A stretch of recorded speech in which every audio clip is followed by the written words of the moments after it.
we're going to look at a couple more injuries here. We're going to look at Paul George. He is a guard for the Philadelphia 76ers. He previously was playing for the Los Angeles Clippers. Now, this is a freak play. Just watch the review. Your discretion is advised. The knee kind of gives out a little bit unexpectedly as he's playing defense. And that's kind of tough to see.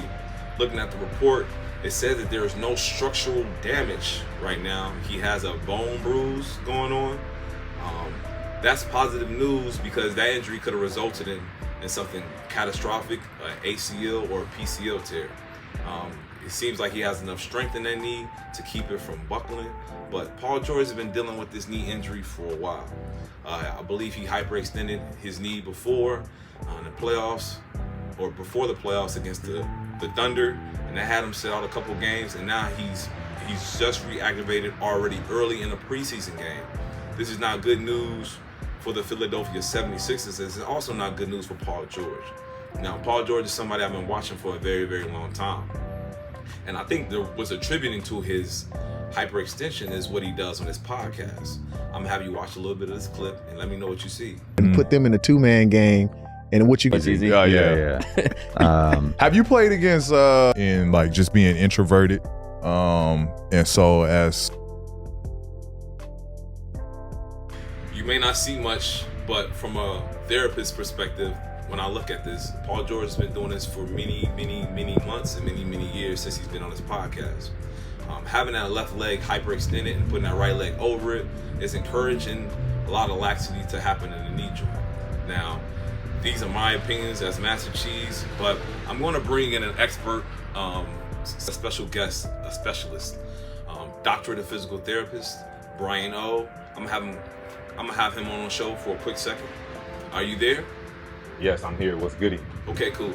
Can you further explain about what are you seeing, or what I'm trying to say about the knee and then the laxity that occurs with something happening right here? What you think, or your professional opinion or your professional thoughts about something like this happening to an athlete like Paul George early in the season?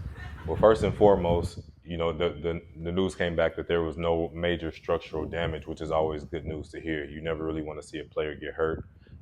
You never really want to wish injury on anybody. So it's good to see that there was no structural damage, and it looks like he'll be reevaluated after 1 week. So that's good news for him. But I think it's important to note, he does a podcast, and frequently during the podcast, he'll kind of sit with his left leg straight, his right leg crossed over his left leg, and it'll put that knee in its position of hyperextension. So if you think about normal extension, if this is the thigh bone and this is the lower leg shin bone, and the knee is right in the middle, you want that knee when it's straight to kind of be just straight, you know. But when you go into a position of hyperextension, now you get into a position where, you know, the joint is like that. And that can be problematic. That puts a lot of strain on your ligaments. Ligaments are structures that connect bone to bone, and they help to really stabilize the knee. So when people talk about blew my knee out and different things like that, they typically are referring to damaging one of those ligaments, which makes the knee unstable. So by him sitting in that position, it's putting a lot of strain, and it's making those ligaments what we call lax. So instead of them being really stiff to stabilize that knee, now they start to, if you imagine, almost kind of stretch out a bit to where now they allow a little bit more play in the knee joint, which can be problematic because it forces your body to have a little bit more range of motion that it has to control and it has to protect. And if you don't have the muscular activation in those same extreme ranges of motion, then that can really put you at risk for injury.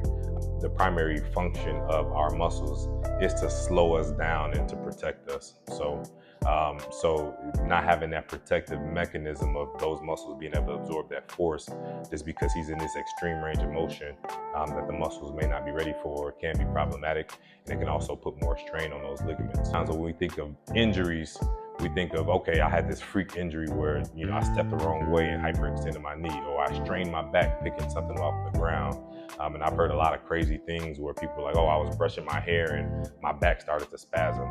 But a lot of times, you know, it's small micro traumas before that main event that kind of lead up to that injury. So I think it's always important to look at these movement patterns, go to physical therapy, get a movement assessment, kind of rule out some of this dysfunction. That way, you can put yourself less at risk for injury and for these overuse or these injuries that come from, taking these repeated postures and these repeated movements that show up to play later in life or later in sport.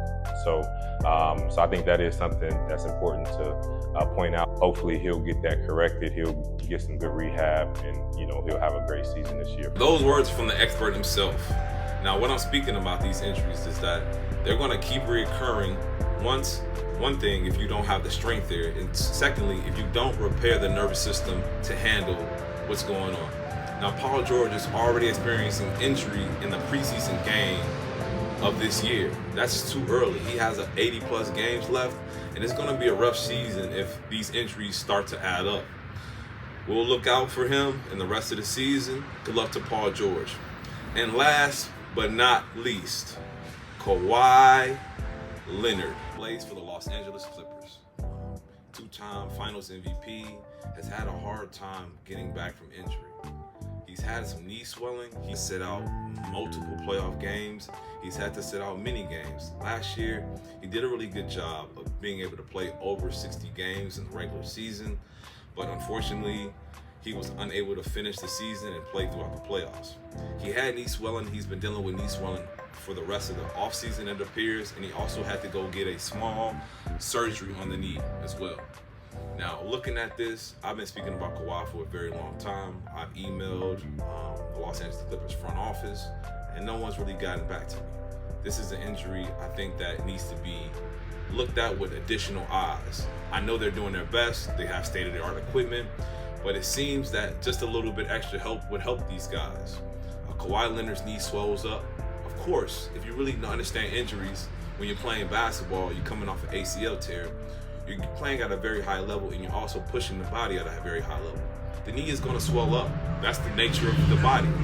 The body's going to produce an inflammation. That way it can handle it, repair itself, and be able to take on the next couple games. So for Kawhi Leonard, they have to do a better job of trying to be delicate to the tendon, be delicate to the knee, and put it in a situation where it can continue to grow and get better. Now, many times it takes about a couple years for cartilage and tendons to improve where they're not stiffening up and swelling as much. But there are a lot of other modalities one can add. Additionally, dry needling, hot cold, and I believe that neurological interventions will greatly improve Kawhi Leonard's outcomes. Kawhi Leonard is battling injuries, and he works very hard.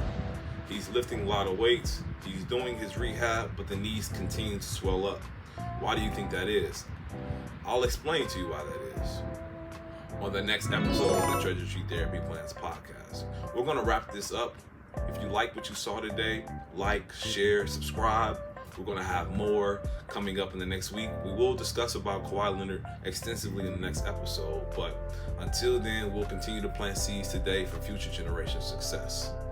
See you on the next one.